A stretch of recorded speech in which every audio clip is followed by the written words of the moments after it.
Mwedzi uno wakurume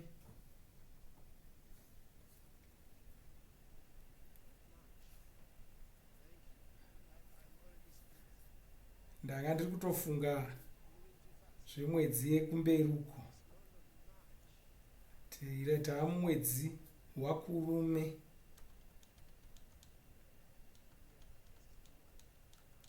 Uno mwedzi wakurume ndozuva rekutanga romwedzi iwoyu.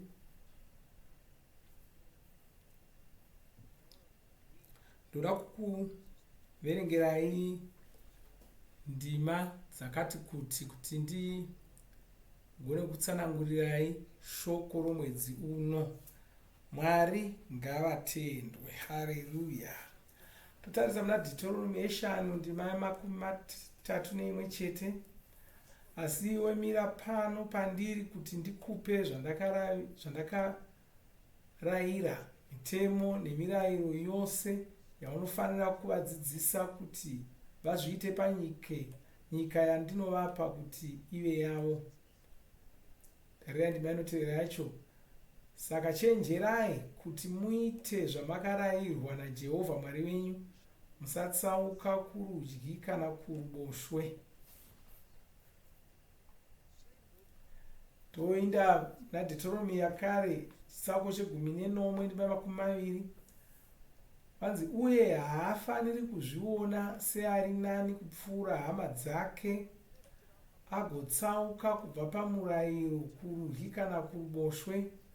Ipapo iye nezvizvarwa zvake achagara nguva huru paushe hwake muIsraeri.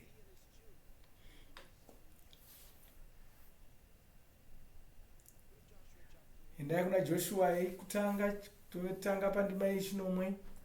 Vaisimba ushinge kwazvo, chenjera kuti uteerere mirayiro yose yawakapiwa naMozisi muranda wangu, usatsauka kurudyi kana kuboshwe, kuti ubudirire kwose kwose kwaunoenda. Maona here izvi?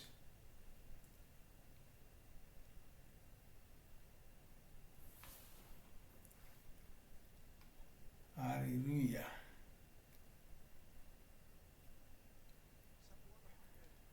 Mapisarema 117 ndima ya 60 kwanzi, kunyange vanozvikudza vakandipomera nhema, ndinochengeta zvamakatema nomwoyo wangu wose.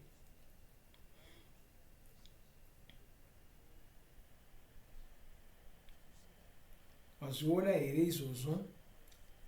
Izvozvo zvakadzama chose.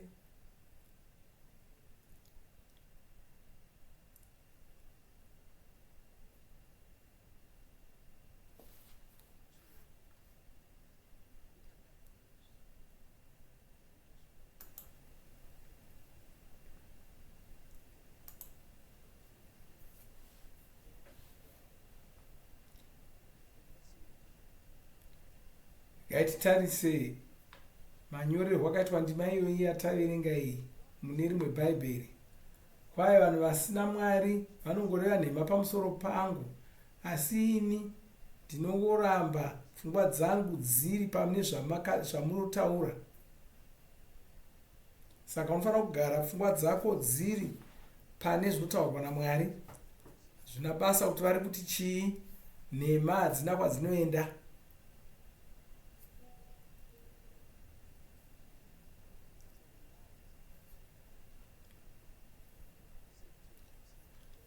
Ndosaka nhema dzavanotaura vachiti nhomba dzakanaka, nhema idzodzo hadzina kwadzinoenda. Kwai vasingatyi Mwari vanotaura nhema pamusoro pangu, asi ini pfungwa dzangu dzinogara dziri pane zvamuri kutaura.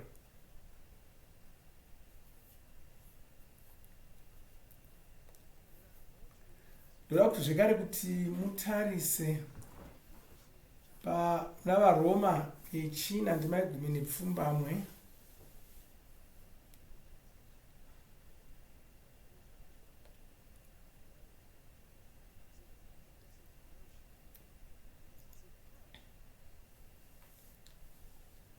Ngaititarise pandima iyoyo.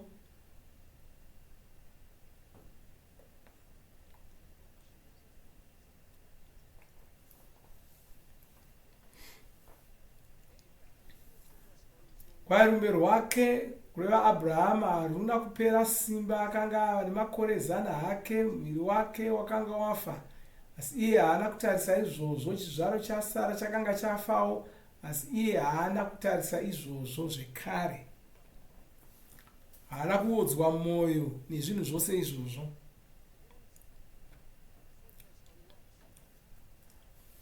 Haana kuisa pfungwa dzake paungomwa hwasara kana pakuchembera kwake iye. Ngaindiverenge dzimwe ndima kuda dzingaita 2, asi ndinofunga kuti ndaverenga ndima dzakawanda zvokuti ndofunga maakutoona kuti shoko remwedzi uno ndinoti kudii. Ngaitinzwe kuti mazvibata here kuti shoko remwedzi uno nderekuti chii. Ndinozviona zvangu kuti munenge matoribata. Haleluya.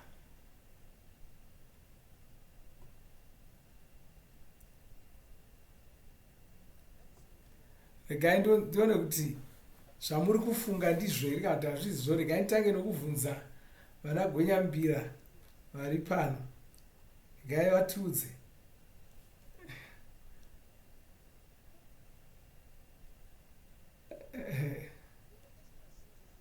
Vana Gwenyambira vari kuti mwedzi wekuisa mwoyo yedu pazvinhu zvaMwari. Regai ndinzwe vaimbi kuti vanotiwo kudii. Regai ndinzwe kuti vaimbi vanoti chii. Varofunga kuti mwedzi wokufungisisa nokudzeya shoko raMwari. Amen. Kuda ndizvo. Asi regai ndierenge dzimwe ndima. Zvirevo 15 toverenga kubva pandima 30 kusvika pandima 32.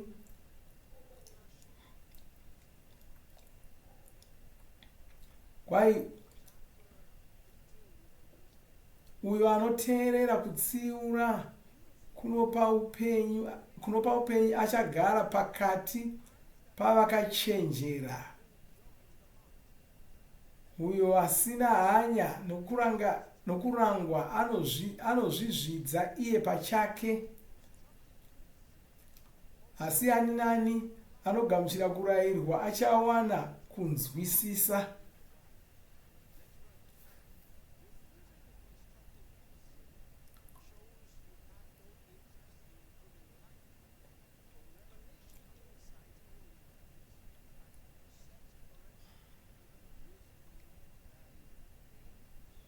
Haleluya.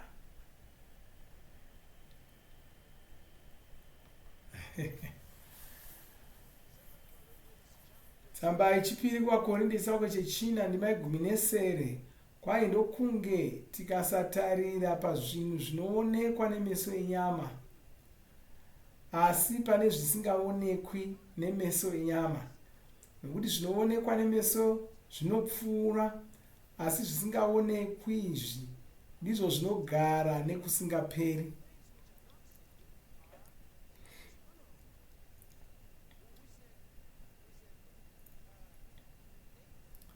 Tamboti Abrahama haana kuisa pfungwa dzake paungomwa hwake, pakuchembera kwake.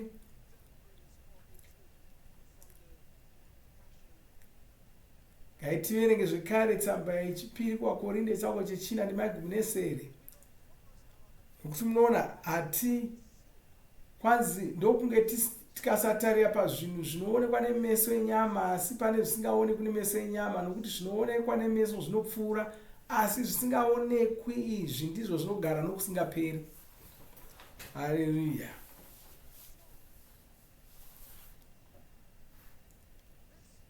Saka mwedzi uno wakurume, mwedzi watiri kuisa mwoyo yedu pazvinhu zvaMwari. Saka vana gwenyambira vanga vazviona, vana gwenyambira vagona, vanyatsogona chaizvo, vaziva kuti mwedzi uno mwedzi wechii, maita henyu. Haleluya, maita henyu. Haleluya.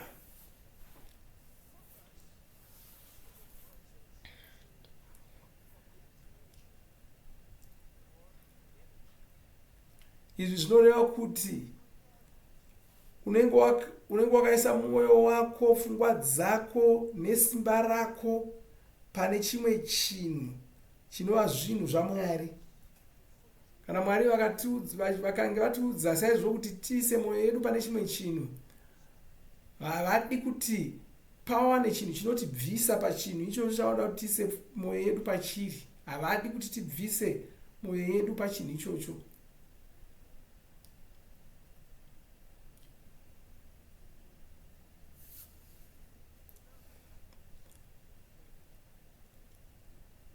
Saka ndima yatamboverenga iya yagona kunyatsonzwisisika zvino, Mapisarema 110, ndima ya60 ati kwanzi kunyange vanozvikudza vakandipomera nhema, ndinochengeta zvamakatema nomwoyo wangu wose. Usarega Satani achibvisa pfungwa dzako nemwoyo wako pazvinhu zvaMwari. Isu tinogara pfungwa dzedu nemwoyo yedu iri pazvinhu zvisingaonekwi. Zvinhu zvisingaonekwi izvi zvinotora zvinhu zviripo pachokwadi. Ndo zvinoti shoko raMwari ndo rinoti zivisa zvinhu zviri mumweya zvisingaonekwi nemeso. Saka meso edu enyama anogona kusaona zvinhu izvozvo, asi mweya yedu inogona kuzviona nokuzvinzwisisa. Saka tinoisa mwoyo yedu pazvinhu zvinogara nokusingaperi izvozvo zvemweya. Mwedzi uno unofanira kuita zvataurwa naZvirevo China, ndima ye25. Kwanzi meso ako ngaatarire mberi bedzi. Kubva pandima ye25 kusvika pandima ye24, kwai meso ako ngaatarire mberi bedzi. Ramba wakatarira mberi kwako. Ndakatirambe chiverenga, gadzirira tsoka dzako gwara, ugofamba munzira dzakasimba chete. Usatsaukira kurudyi kana kuruboshwe. Chengetedza rutsoka rwako kuti rusaenda pane zvakaipa. Saka mwoyo wako ngaugare uri pazvinhu zvaMwari. Vafiripi 3 kubva pandima ye13, kwanzi hama dzangu, handizvioni sendatosvika, asi ndine chinhu chandinoita. Ndinokanganwa zviri shure, ndichimhanya zvine simba ndiine shungu dzekusvika kuzvinhu zviri mberi. Saka iwe unoramba mwoyo wako uri pazvinhu zvaMwari, meso ako achingotarira zviri mberi. Mwari ngavakudzwe. Nokuti muna Jemusi yekutanga ndima ye9 tarira zvinotaurwa neshoko raMwari ipapo. Kwai rokuti munhu uya anongotyira haagoni kumira nechinhu chimwe chete.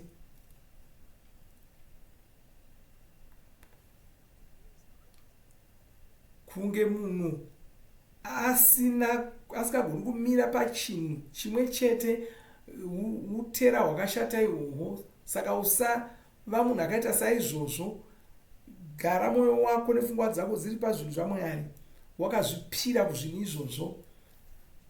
Tsamba yokutanga kuvaKorinde chitsauko che 7 kubva pandima 24 kusvika 29. Kwai kune vamwe vanomhanya nhangemutange. Vanhu ava vanomhanya vakawanda, asi anowana mubayiro ndomwe chete. Hamuzvizivi here? Saka imi mhanyaiwo muine shungu dzekuwana mubayiro. Zvino munhu angavavarira kuwana mubayiro, angatsvaka kukunda. Munhu akadai haaiti zvinhu zvose zvose, anozvidzora. Saka vamhanyi ava vanozvidzora kudai, vachingotsvaka kuwana mubayiro wenyika ino unoora, asi isu tinozvidzora kudai tichitsvaka kuwana mubayiro usingaoni. Saka ini handimhanyi semunhu asina kwaakananga, handirwi semunhu anorohwa mhepo. Saka handiregi muviri wangu uchiita zvaunoda, ndinorovedzera. Ndinoda kuti uite zvandinoda ini, ndiko kuti ndisazoraswa, ndichiraswa ndapedza kuparidzira vamwe ruponeso. Sakaudza munhu ari munhu kuti gara mwoyo wako uri pazvinhu zvaMwari.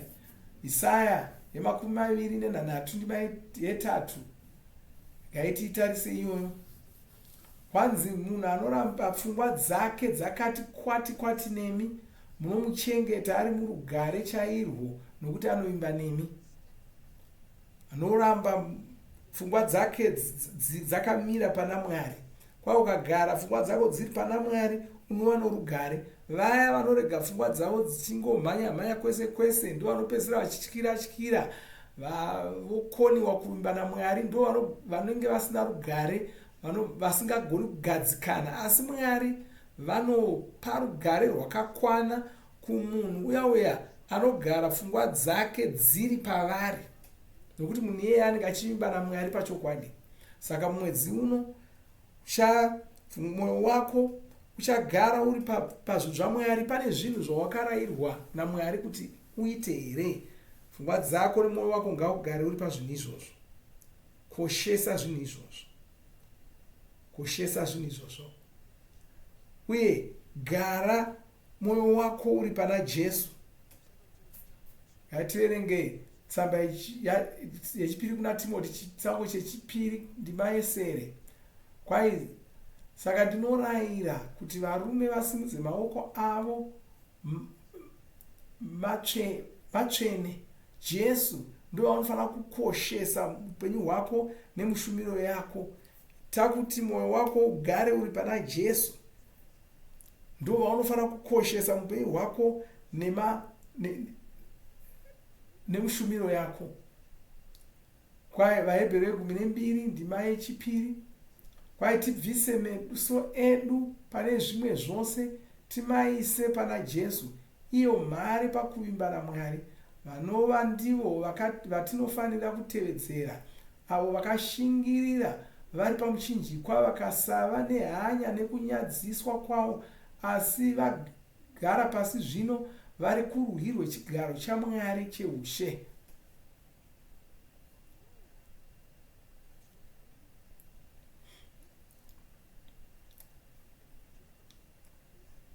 Haleluya. Jesu vakanga vari kutarira zviri mberi, vainga vari kurwadziwa zvavo vachinyadziswa, asi meso avo aiva pane zvakanga zvichazouya. Mufaro wavo wakanga uri pakuziva kuti vanga vari kuzotiwana isu. Vaiona zvatakanga tichazova kana dai vairamba mwoyo wavo uri pana Mwari, vachishaya hanya nokunyadziswa nokutambudzwa. Vakagona kuita izvozvo yezvinotiri pano. Haleluya. Vakatikundira hondo dzedu dzose. Haleluya. Mwari ngavakudzwe. Tinokutendai mwedzi uno. Mwoyo wako ngaugare pana Ishe. Mwoyo wako ngaugare pana Ishe pazvinhu zvavakakurayira kuti uite. Usabvuma kutsauswa. Uri kuzobudirira zvisingabviri, ndinokutaurira. Tarira ndima yatamboona muna Joshua yokutanga, ndima yechinomwe tichiinda mune yechisere. Kwai simba ushinge kwazvo, chenjerera kuti uteerere mirayiro yose yawakapiwa naMozisi muranda wangu. Usatsauka kurudyi kana kuruboshwe, kuti ubudirire kwose kwose kwaunoenda. Bhuku iyi yomurayiro harifaniri kubva pamuromo wako, fungisisa pamusoro paro usiku namasikati, kuti uchenjerere kuita zvose zvakanyorwa mariri, uye ipapo uchabudirira kwazvo. Saka gara uri pashoko raMwari kuti ugobudirira kwose kwaunoenda, uri kuzobudirira zvisingabviri. Haleluya! Kwaye usarega bhuku iri richibva pamuromo pako, rifungisise masikati nemanheru, ndiko kuti ugobudirira pane zvose zvaunoita. Haleluya! Haleluya! Wow! Haleluya! Tinokutendai Ishe. Mwari ngavakudzwe. Unoona, uri mwana waMwari. Mwari vanoda kuti ubudirire kwazvo, vanoda kuti ubudirire. Saka mwedzi uno uri kuzoita, urikuzozvijaidza kuita zvavakataura. Mwedzi uyu una mazuva 31 chete. Saka kana ukaita mwedzi uno wese uchizvijaidza kuita chinhu ichi, hachizobvi pauri. Uita mazuva ese waya uchizvijaidza kuisa mwoyo wako, kugara mwoyo wako uri pana Mwari, uri pazvinhu zvaMwari, uchizvijaidza kugara pfungwa dzako, mwoyo wako uri pana Mwari, pashoko ravo nepazvinhu zvavakakurayira kuti uite, uchiramba usingatenderi kuti pave nechinhu chinokutsausa.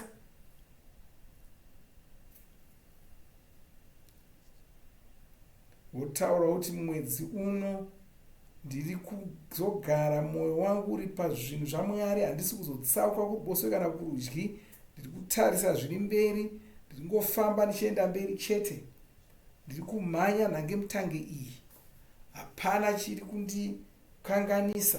Haleluya! Chokupedzisira ndoda kuverengerai vaFiripi 3 kubva pandima 13 patamboona paya.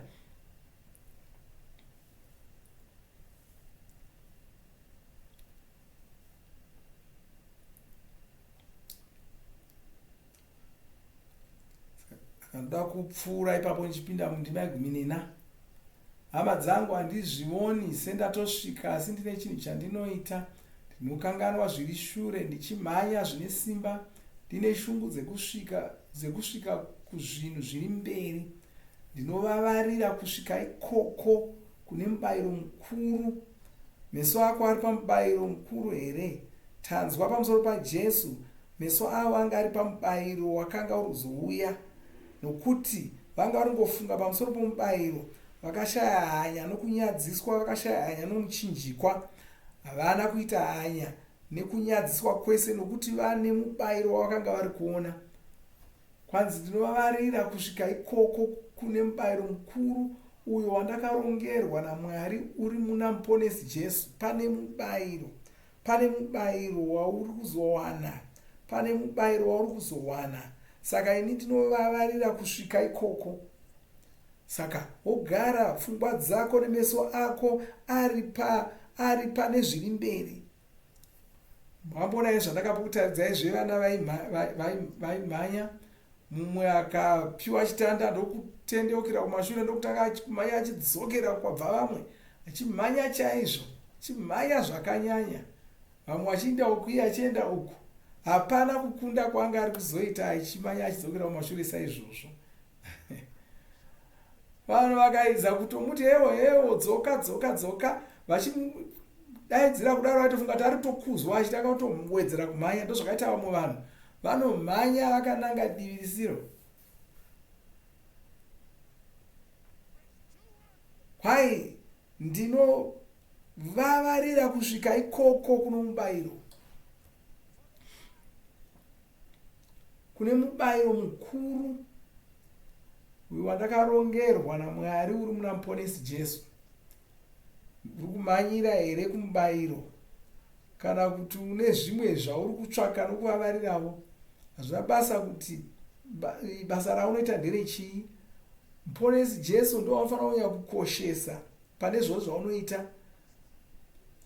Ndosaka ndakakuudzai pashure yedu mwedzi wapera ndikati munhu wese ngaape mari ichatibetsera kusvitsa ruponeso pasi rose. Gore rino rangarirai tawedzerwa nguva kuti tiwane munhu wokupedzisira mutadzi wokupedzisira anofanira kuponeswa, saka tofanira kusvitsa ruponeso pasi rose. Saka ndakati mumwe nomumwe wedu anofanira kunge ane chaanoita pabasa iri. Kati mukapa madhora 10 dhora nemasendi 50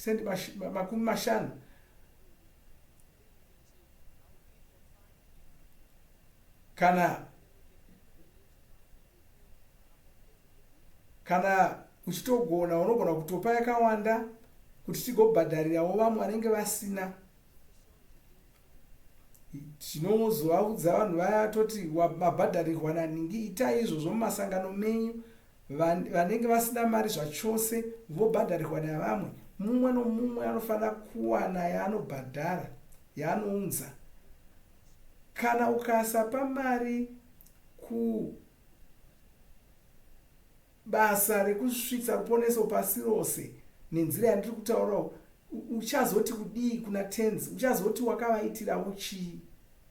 Uchazoti wakaitei pakusvitswa kweruponeso kuvanhu? Ibasa romutsvene mumwe nomumwe. Kana wazvarwa kechipiri watova nebasa rokusvitsa ruponeso kune vamwe. Saka usafunga kuti tinoita izvi nokuti sezvinonzi rinoworiwo basa redu ratinoita kuti tinoda zvokuparidza, tinoda zvokudi. Aiwa, handizvo.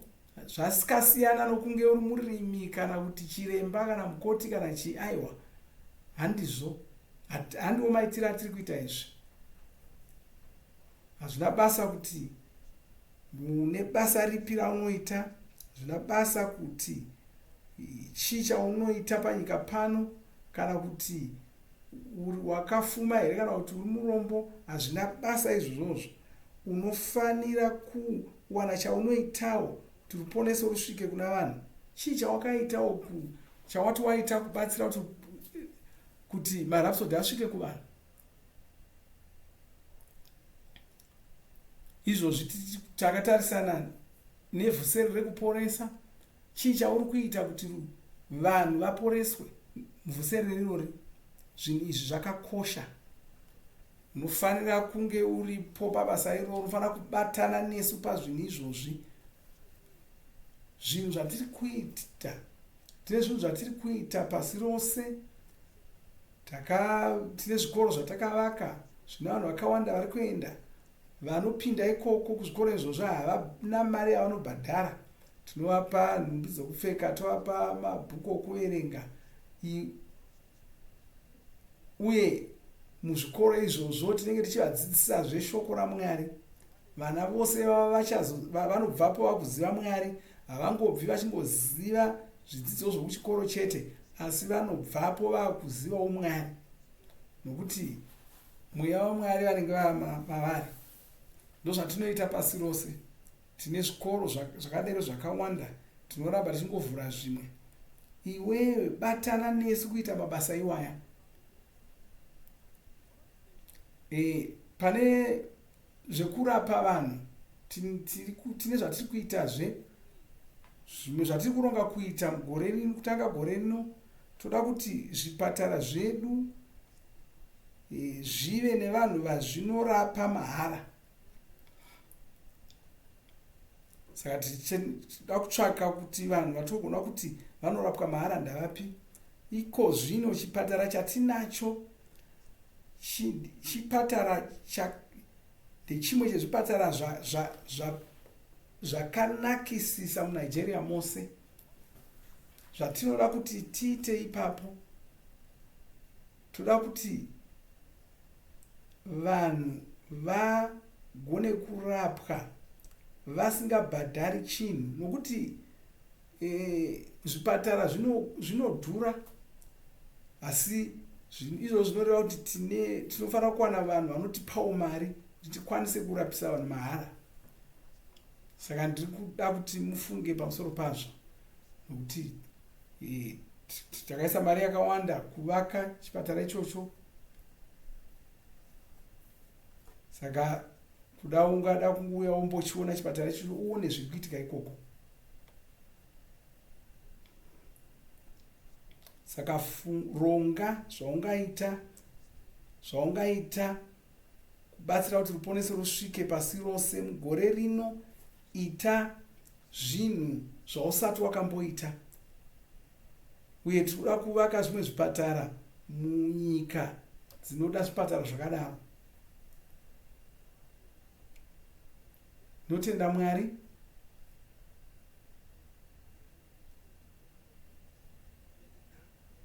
Tine vanhu vaya vanobata mari dzavanhu vachiti tozokubhadharira kana wakurapwa. Asi zvino vanhu vari kubata mari idzi vazhinji vacho ndevanhu vasina kunaka, vane utsinye, vanouraya vanhu.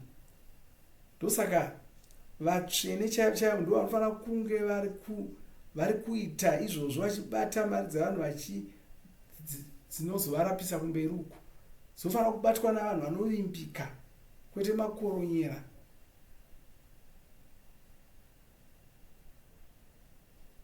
COVID inofanira kunge yakakudzidzisa chimwe chinhu.